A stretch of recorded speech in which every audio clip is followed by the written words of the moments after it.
Today, we are going to look at how tokenization works in Qwen3. Before a large language model can understand or generate text, that text has to be converted into a numerical format the model can process. This conversion is handled by the tokenizer. In this presentation, we will focus specifically on Qwen3's tokenizer design, especially its use of byte-level BPE, or byte pair encoding. The goal is to understand how human-readable text like English, Chinese, code, symbols, or emojis becomes a sequence of token IDs that can be passed into a transformer model. This topic is especially useful for software engineers because tokenization affects context length, multilingual performance, model efficiency, and even how prompts are interpreted by the model. Let's start with the basic motivation. Neural networks do not directly understand raw text. They operate on numbers, usually vectors. So before text can enter the model, we need a bridge between human language and numerical computation. That bridge is the tokenizer. The tokenizer takes input text and splits it into smaller units called tokens. Each token is then mapped to a unique integer ID from the model's vocabulary. For example, the text "Hello World" might first become two tokens, hello and world. Then those tokens are converted into IDs like 9906 and 1917. After that, the embedding layer maps each ID into a vector representation. So tokenization is not just pre-processing. It is the first required step that makes language usable by the transformer. There are several ways to convert text into tokens. The simplest approach is character-level tokenization.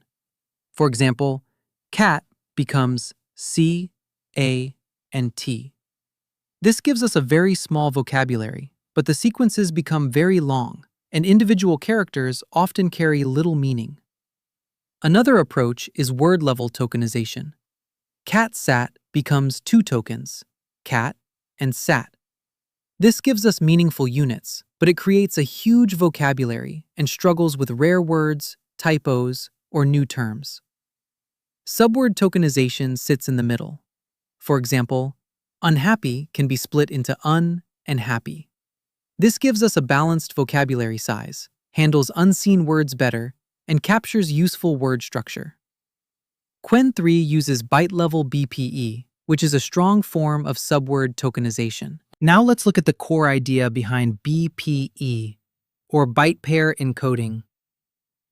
BPE is a frequency-based compression algorithm adapted for tokenization. The algorithm starts with a base vocabulary. In byte-level BPE, that base vocabulary is all 256 possible byte values. Then the algorithm scans the training corpus and counts adjacent token pairs. The most frequent pair is merged into a new token. That new token is added to the vocabulary, and all occurrences of that pair are replaced in the corpus. This process repeats until the desired vocabulary size is reached. The key idea is simple. Frequent patterns become single tokens, while rare patterns remain split into smaller pieces. This makes common text compact, while still allowing the tokenizer to represent unusual or unseen text. This slide shows a simple example of how BPE learns merge rules from a training corpus. Suppose our corpus contains repeated words like low, lowest, newer, and wider. Initially, everything is split into basic characters, or bytes. The algorithm then looks for the most frequent adjacent pair. In the first step, it sees that L followed by O appears frequently, so it merges them into low. Next, low followed by W appears frequently, so it becomes low. Later, pairs like E plus R become and N plus E become ni. Over time, common substrings become reusable tokens. This is why BPE is effective. It discovers useful pieces of language based on frequency, rather than relying on manually designed word rules. The important distinction in Qwen3 is that it uses byte-level BPE, not character-level BPE. Character-level approaches depend on Unicode characters. That can create problems because there are many possible characters across languages, symbols, and emojis. If the tokenizer has not seen a character before, it may need an unknown token. Byte-level BPE avoids this problem by starting from raw bytes instead of characters. Every text string can be represented as UTF-8 bytes. That means English, Chinese, emojis, code, rare symbols, and mixed language input can all be encoded. For example, ni hao and yen can both be broken into byte sequences first, then merged into larger learned tokens when possible. This gives Qwen3 universal input coverage with a very small base vocabulary of only 256 byte values. Before BPE merge rules are applied, Qwen3 uses a regex-based pre-tokenizer. This is an important step because it divides the raw input into coarse chunks first. The pre-tokenizer separates things like contractions, words, numbers, punctuation, whitespace, and new lines. This helps prevent BPE merges from crossing boundaries that should usually remain separate. For example, we usually do not want a merge rule that combines the end of one word with the beginning of another unrelated word. The example here is, I can't wait 2024.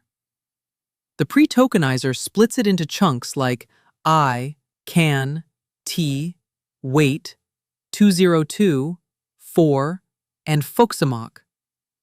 After this first split, BPE is applied inside each chunk. So pre-tokenization gives structure and BPE gives compression. Qwen3's tokenizer has a vocabulary size of 151,936 tokens. This vocabulary includes the 256 base byte tokens, around 151,000 learned BPE merge tokens, and special tokens such as chat markers and end-of-text markers. The vocabulary is designed for multilingual coverage. According to the slide, Qwen3 supports 119 languages and dialects, which is a major expansion compared with Qwen 2.5. There is always a trade-off in vocabulary size. A larger vocabulary can represent text with fewer tokens, which improves compression and may reduce sequence length. But it also increases the size of the embedding table, which adds model parameters. A smaller vocabulary reduces embedding parameters, but produces longer token sequences. Qwen3's 151,936 token vocabulary is chosen as a balance between multilingual capability and model efficiency. This slide connects all the previous concepts into the actual runtime process. Encoding means converting text into token IDs. First, the tokenizer applies regex pre-tokenization. For example, hello world becomes chunks like hello and world. Next, each chunk is converted into UTF-8 bytes. Then, BPE merge rules are applied in priority order, combining byte sequences into larger tokens when matching rules exist. Finally, each resulting token is looked up in the vocabulary table and converted into an integer ID. Decoding works in reverse. The tokenizer maps token IDs back to byte sequences, concatenates those bytes, and decodes them back into text using UTF-8. The important guarantee is that decoding is lossless. In other words, decode of encode should recover the original text exactly. Let's summarize the main points. Qwen3 uses byte-level BPE, which means it starts from raw bytes rather than language-specific characters. This is what allows it to avoid unknown tokens and encode essentially any input text. Its vocabulary contains 151,936 tokens, including base byte tokens, learned BPE merge tokens, and special control tokens. This vocabulary is designed to support 119 languages and dialects while keeping the model efficient. The tokenizer also uses regex pre-tokenization, which creates sensible boundaries before BPE is applied. The process is deterministic, meaning the same input always produces the same token IDs. It is also lossless, meaning the original text can be recovered after decoding. The big idea is that tokenization is not just a technical detail. It shapes how efficiently and accurately the model reads human language.